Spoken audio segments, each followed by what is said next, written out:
Ya, kembali lagi bersama saya Raditya Tribowo dalam webinar pada hari ini berkenaan dengan menjelang FOMC meeting pada tanggal 19 Juni 2025 atau hari Kamis ya. Jatuhnya hari Kamis pada waktu kita pada pukul 1 dini hari nanti.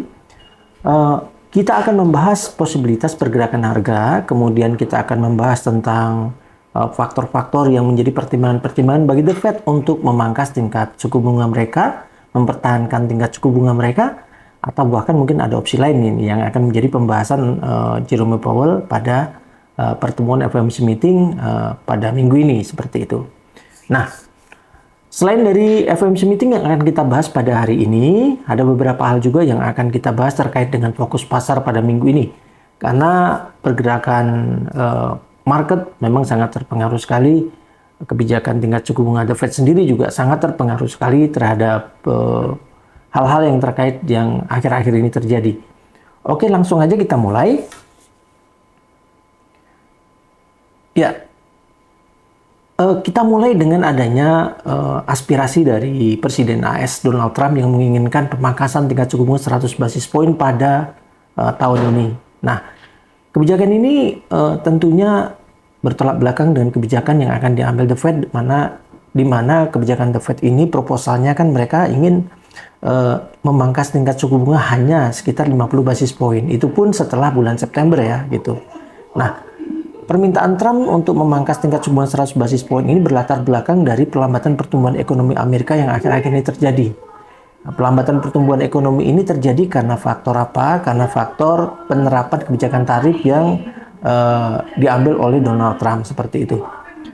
Nah, pada kondisi ini apa kebijakan yang akan diambil oleh The Fed sendiri terkait dengan permintaan Presiden Amerika dan terkait dengan kondisi inflasi yang masih mengancam Amerika. Oleh sebab itu, coba kita buka datanya satu persatu, maka kita akan bisa simpulkan kira-kira arah dari kebijakan Donald Trump sendiri atau The Fed sendiri terkait dengan tingkat suku bunga akan seperti apa. Oke, kita lanjutkan sebelum kita mulai semuanya, ya kan? Seperti sebelumnya bahwa berita-berita ini diambil dari sumber-sumber yang sangat terpercaya. Kemudian ini merupakan materi yang sifatnya referensif, gitu. Nah, selain kebijakan The Fed yang akan diambil pada pekan ini terkait dengan kemungkinan mempertahankan tingkat suku bunga pada level 4,25% hingga 4,5%, ada beberapa hal juga yang menjadi fokus pasar. Yang pertama terkait dengan konflik Israel dan Iran. Konflik Israel dan Iran ini nanti kita akan bahas tentang dampaknya akan seperti apa, terutama terhadap kondisi harga minyak dunia dan pengaruhnya terhadap inflasi Amerika dan pengaruhnya pada akhirnya terhadap kebijakan tingkat suku bunga dari The Fed itu sendiri. Yang kedua, tarif dagang AS. Tarif dagang AS pada prinsipnya memberikan satu dampak terhadap potensi kenaikan inflasi.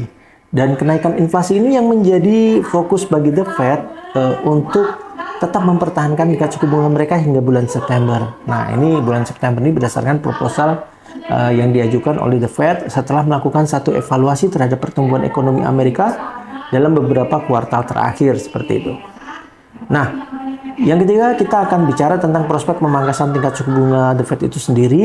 Yang terakhir kita juga akan membahas tentang bagaimana kondisi pertumbuhan ekonomi Amerika terkait dengan kebijakan yang diambil oleh The Fed. Apakah pertumbuhan ekonomi Amerika masih baik-baik saja dengan dasar The Fed mempertahankan tingkat suku bunga yang ada, atau bahkan pertumbuhan ekonomi Amerika justru mengalami perlambatan secara signifikan. Ini yang akan kita ulas dan kita akan bahas dalam webinar kali ini. Baik, selanjutnya kita akan melihat ya prospek pergerakan harga minyak dunia. Nah, prospek pergerakan harga minyak dunia kita angkat karena memang searah dengan informasi yang sangat santer sekali terkait dengan konflik yang terjadi di Timur Tengah antara Israel dengan Iran yang saling serang ya, yang mengakibatkan terjadinya hambatan pasokan minyak dunia seperti itu. Harga minyak sempat mengalami kenaikan yang cukup signifikan dari $65 per barel ke $75 per barel ketika konflik bermula seperti itu ya. Karena apa? Karena Iran sendiri mengancam untuk menutup Selat Hormuz, yang mana itu merupakan jalur transportasi suplai minyak dunia. yang berperan sebesar 20% dari suplai minyak global seperti itu.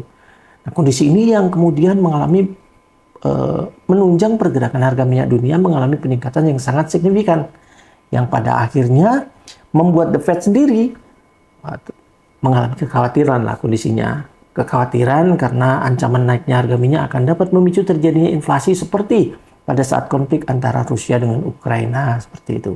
Nah, ini yang semakin memperkukuh kondisi The Fed sendiri untuk tidak secara tergesa-gesa untuk memangkas tingkat suku bunga mereka sesuai dengan apa yang diminta oleh Presiden Amerika Donald Trump, yang mana menginginkan pemangkasan suku bunga 100 basis poin pada tahun ini, seperti itu.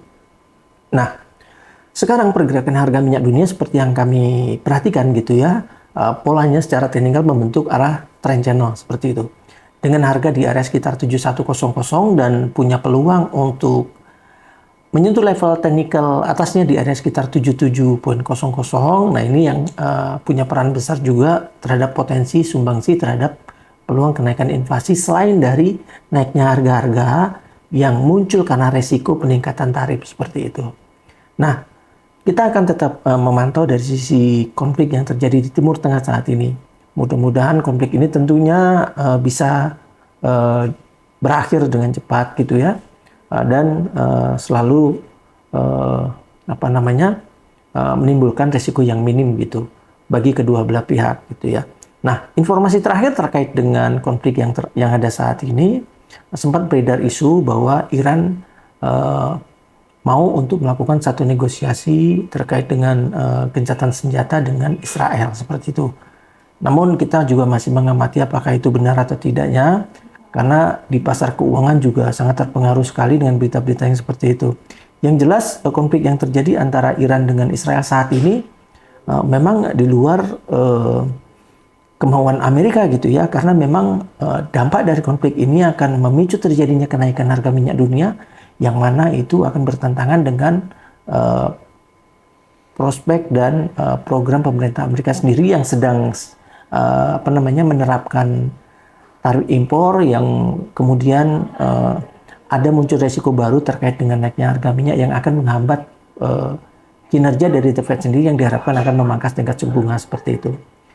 Nah, sejauh pergerakan harga minyak dunia termaintain di bawah $77 per barel, maka itu masih terkendali ya. Ya, tentunya ini akan sangat berkaitan dengan kondisi yang terjadi di pasar terkait dengan konflik yang terjadi antara Israel dengan Iran seperti itu ya. Gitu. Selanjutnya kita bicara tentang dampak. Tadi kita udah bicara tentang harga minyak, dampak dari konflik yang ada.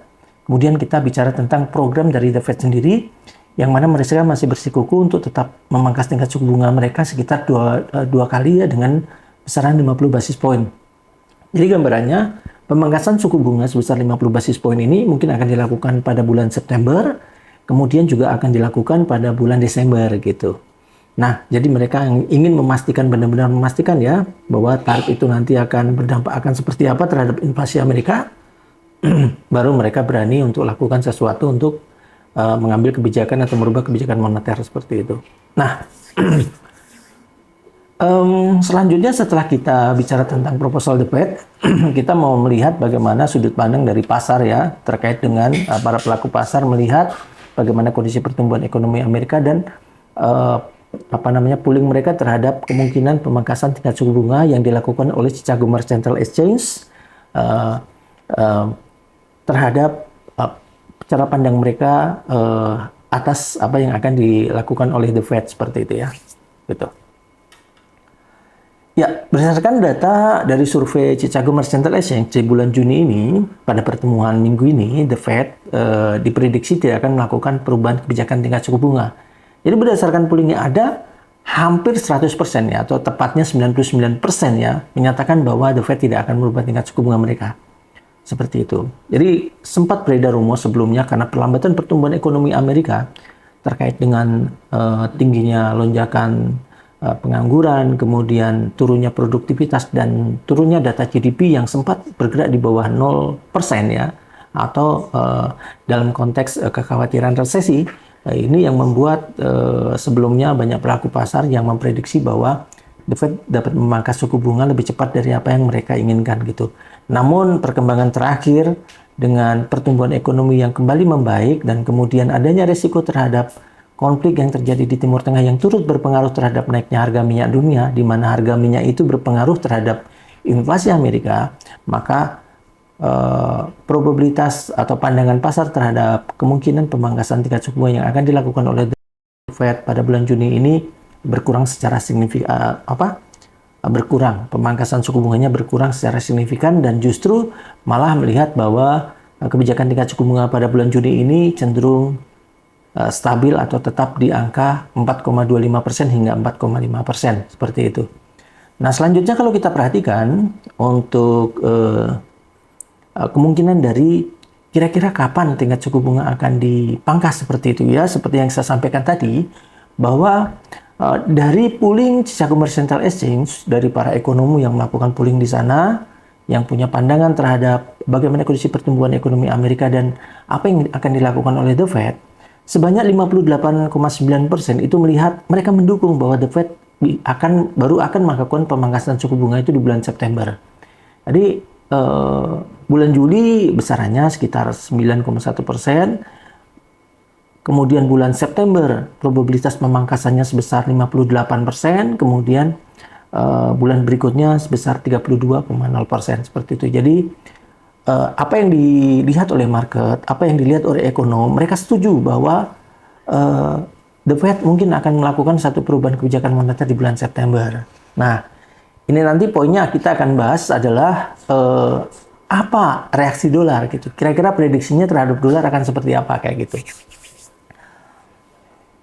Ya, kemudian kalau kita perhatikan dari pooling yang ada juga, dari pooling Chicago Mercantile Exchange juga melihat bahwa pada tanggal 10 Desember atau akhir tahun nanti diprediksi suku bunga akan bertahan di angka sekitar 3,75% hingga 4%. Jadi sekarang ini lagi match nih antara apa yang dilihat oleh para pelaku pasar atau analis dengan apa yang menjadi proposal The Fed dalam merubah kebijakan moneter mereka hingga akhir tahun nanti. The Fed berencana untuk hanya memangkas suku bunga 2 kali hingga akhir tahun nanti, dan itu pandangan yang sama yang dilihat oleh para analis atau para fund manager besar yang terkait dengan pooling yang ada di Chicago Mercantile Exchange ini, seperti itu.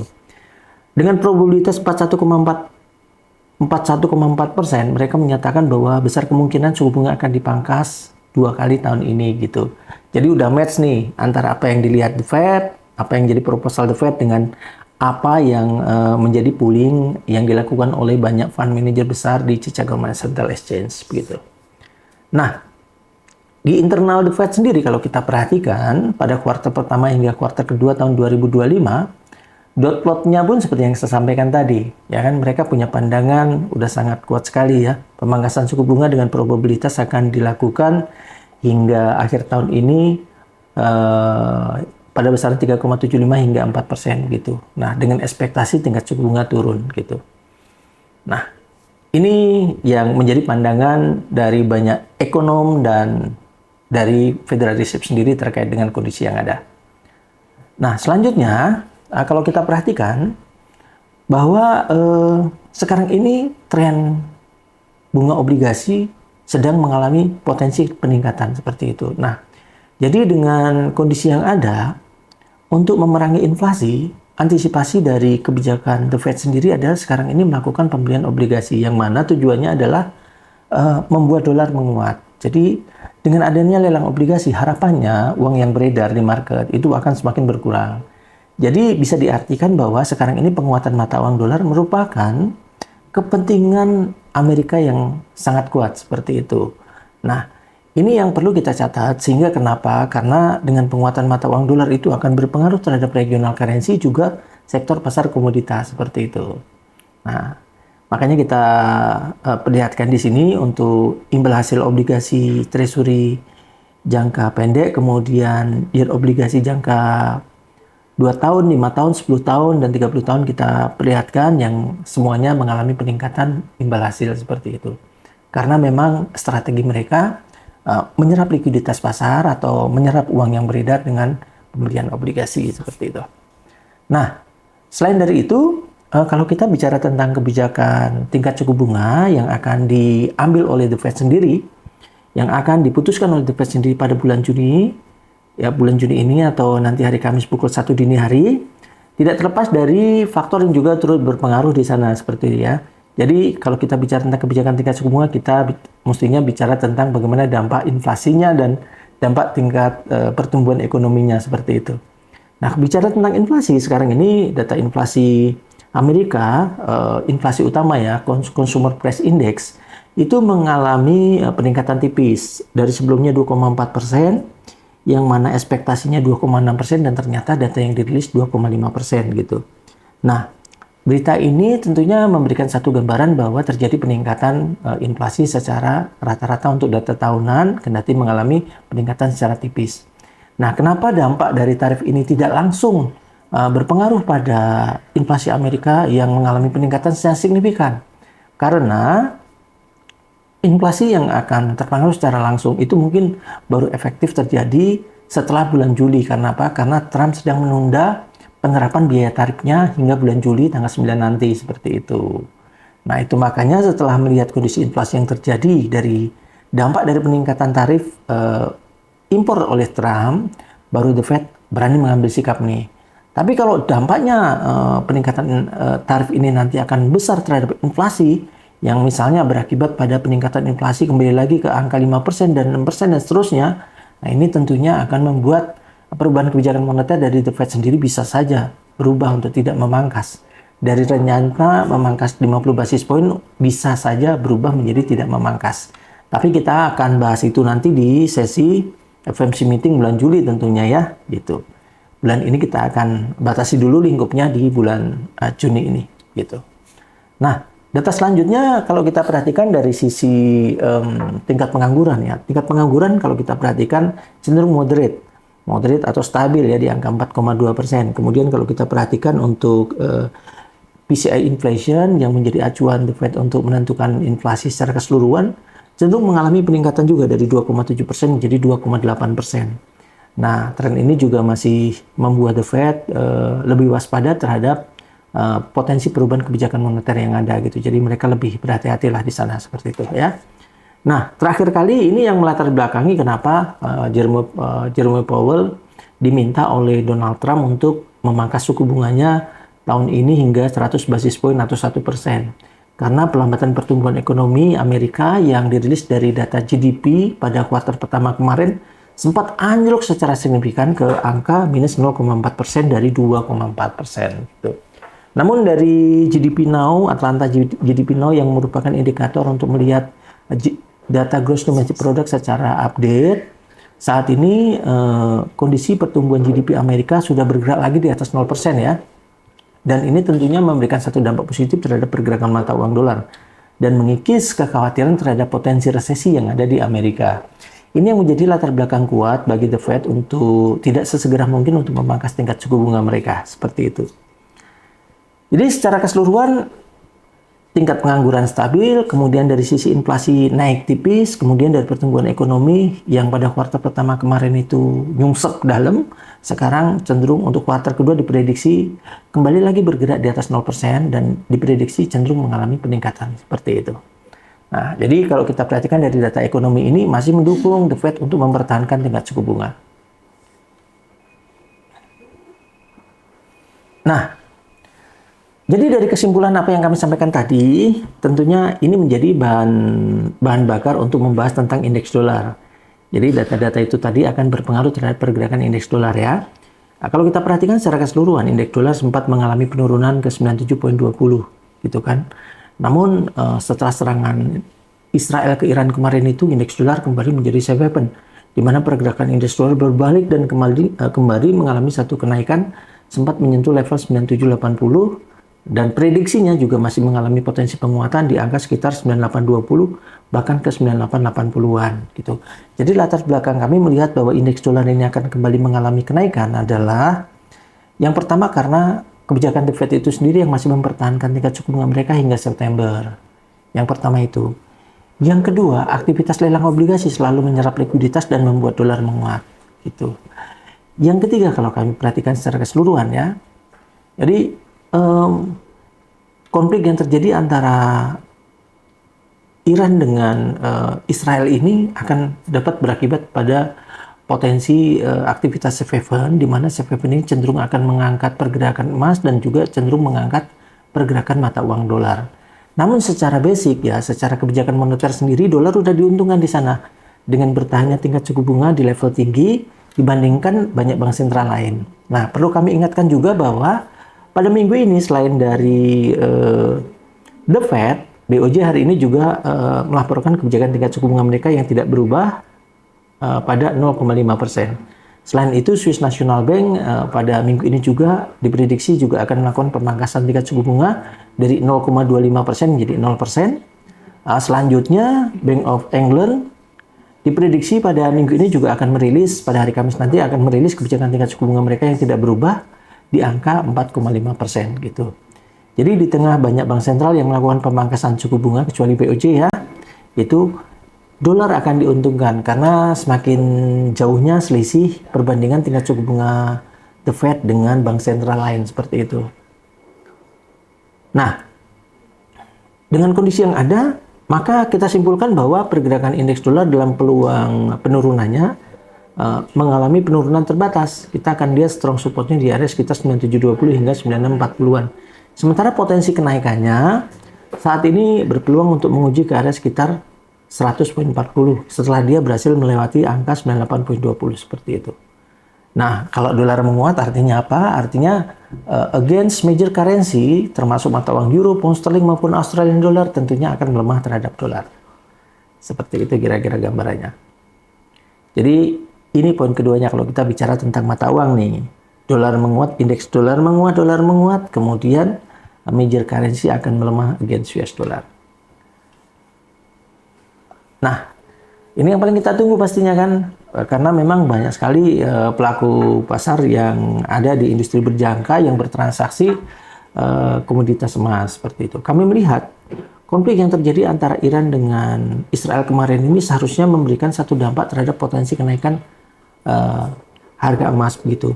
Namun karena ini menjelang FOMC meeting yang mana pasar melihat bahwa dalam FOMC meeting nanti Jerome Powell akan menyampaikan sesuatu hal yang hawkish atau berdampak positif terhadap penguatan mata uang dolar. Makanya pelemahan emas ini atau kenaikan harga emas maksud saya ya, ini bersifat terbatas seperti itu. Nah, ini yang perlu diwaspadai oleh rekan-rekan sekalian. Kemarin di awal pekan kita memprediksi bahwa harga emas punya peluang untuk kembali mengalami kenaikan. Namun secara teknikal kenaikannya gagal tutup di atas level 3.450-an gitu ya, sempat naik ke level 3.451 namun cepat sekali mengalami penurunan dan bahkan level strong support secara teknikalnya kami melihat di angka sekitar 3.407 breakdown lagi mengalami penurunan dan kemarin malam pergerakan harga emas sendiri bergerak di area sekitar 3.380 dan kami prediksi hari ini besar kemungkinan mungkin akan menguji level 3.370-an seperti itu. Jadi pergerakan harga emas sendiri dengan kebijakan moneter dari The Fed yang cenderung hawkish yang akan disampaikan oleh Jerome Powell pada hari Kamis nanti cenderung pada penguatan mata uang dolar, ini akan sedikit menekan pergerakan harga emas untuk kembali mengalami menguji potensi supportnya di area sekitar 3.370. Hati-hati kalau area itu terlewati ya, besar kemungkinan bisa menguji lagi ke area sekitar 3.300 gitu. Nah, sementara level resistennya, sementara ini kami perhatikan peluang kenaikannya jangka pendek ini di area sekitar 3.430-an hingga double topnya kemarin 3.451. Tapi kalau break area itu besar kemungkinan dia bisa menguji ke area sekitar 3.500 atau double top pergerakan sebelumnya.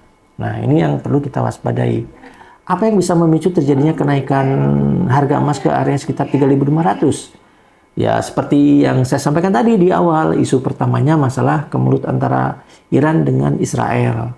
Masalah keduanya adalah rencana pemangkasan tingkat suku bunga dari The Fed gitu. Kalau tiba-tiba nih pada hari Kamis nanti Jerome Powell menyampaikan bahwa kita udah merasa aman nih, inflasi akan terkendali dan sebagainya. suku bunga akan dipangkas sebesar 100 basis point misalnya. Rencananya untuk tahun ini itu bisa memicu terjadinya kenaikan harga emas untuk kembali menguji ke area sekitar 3.500. Oleh sebab itu, dengan kondisi yang masih punya risiko tinggi seperti ini, bermainnya kita rekomendasikan untuk bermain jangka pendek ya. Itu aja. Jadi kelihatan harga mau naik beli, kelihatan harga mau turun jual. Jangan lupa tentunya dengan menerapkan sistem manajemen risiko yang ketat. Ada entry market, ada target, kemudian ada batasan risiko, ya kan? Kemudian pastinya eksekusi apa yang udah trading plan yang udah Anda buat tadi seperti itu. Nah, secara teknikal kami melihat bahwa jangka pendek ini kenaikan harga emas kelihatannya akan terbatas di 3.430-an dengan peluang lakukan aksi jual di sana dengan opportunity mungkin dapat menguji ke area 3.380. Jadi kalau misalnya Anda dalam trading plan lakukan siap-siap lakukan aksi jual di 3.430, batasi resiko di angka sekitar 3.455. Level 3.455 ini di atas level double top dalam beberapa hari yang lalu ketika dia mengalami kenaikan ke 3.451. Seperti itu kira-kira gambarannya. Jadi latar belakang ini diambil karena kita melihat outlook dolar yang cenderung menguat. Sementara dampak dari kemelut yang terjadi antara Israel dengan Iran ini nampaknya akan terbatas. Mudah-mudahan kita lihat beritanya benar bahwa Iran maupun Israel mencoba untuk meredam kondisi yang terjadi saat ini dengan melakukan gencatan senjata seperti itu. Kalau itu yang terjadi, maka skenario penurunan kelihatannya akan dapat terjadi seperti itu. Nah, sampai di sini webinar kita pada hari ini. Mungkin ada pertanyaan. Ada pertanyaan mungkin? Sebentar Pak.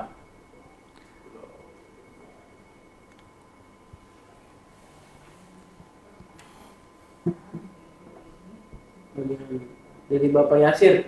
Ya. Ya, selamat sore Bapak Yasir.